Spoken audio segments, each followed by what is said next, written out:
আসসালামু আলাইকুম, good evening সবাইকে। আমাকে শোনা যাচ্ছে? জাপানে শিক্ষা ও কর্মসংস্থানের প্রস্তুতি নিয়ে বিএসএসএজে এর Japanese speech contest and Japan guideline seminar ২০২৫ অনুষ্ঠিত হয়েছে। সোমবার চীন মৈত্রী সম্মেলন কেন্দ্রে অনুষ্ঠিত দিনব্যাপী এই আয়োজনে প্রধান অতিথি ছিলেন শিক্ষা উপদেষ্টা ড চৌধুরী রফিকুল আবরার। যে নিষ্ঠার সঙ্গে তোমাদের সেই স্বপ্ন বাস্তবায়নের জন্য উদ্যোগ গ্রহণ করেছ, তোমাদেরকে আমি স্বাগত জানাচ্ছি, আমি সাধুবাদ জানাচ্ছি যে তোমরা অপেক্ষা করছো না কখন রাষ্ট্র তোমাদের জন্য সুযোগ তৈরি করে দেবে।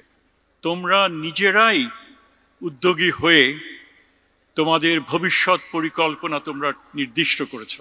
উদ্বোধন ও সভাপতিত্ব করেন প্রবাসী কল্যাণ ও বৈদেশিক কর্মসংস্থান মন্ত্রণালয়ের সিনিয়র সচিব ড নিয়ামতুল্লাহ ভূঁইয়া।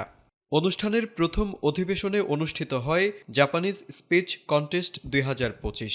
এতে অনলাইনে প্রাথমিকভাবে অংশ নেয় প্রায় ৬৫০ জন জাপানি ভাষা শিক্ষার্থী। বাছাই প্রক্রিয়ার মাধ্যমে ৫০ জন দ্বিতীয় ধাপে উত্তীর্ণ হন এবং পরবর্তীতে সাক্ষাৎকার ও গভীর মূল্যায়নের মাধ্যমে ১৫ জন চূড়ান্ত প্রতিযোগী নির্বাচিত হন। চূড়ান্ত পর্বে প্রতিযোগীরা জাপানি ভাষায় বক্তব্য উপস্থাপন করেন এবং বিচারক মণ্ডলীর মূল্যায়নের ভিত্তিতে সেরা ৩ জনকে বিজয়ী ঘোষণা করা হয়। অনুষ্ঠানের দ্বিতীয় ও মূল অধিবেশনে অনুষ্ঠিত হয় জাপান গাইডলাইন সেমিনার ২০২৫। এতে জাপানে উচ্চশিক্ষা, স্কলারশিপ, ভিসা নীতিমালা, জীবনযাপন, আইন কানুন এবং কর্মসংস্থানের বাস্তব দিক নির্দেশনা তুলে ধরা হয়।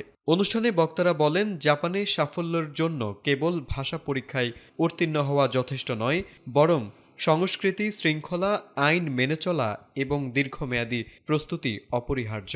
আমরা জাপানি শিখতে হবে একথা বলছি, এই বিষয়টা এবং হ্যাঁ আমাদেরকে একটু জোর দেওয়া উচিত বা বোঝা উচিত।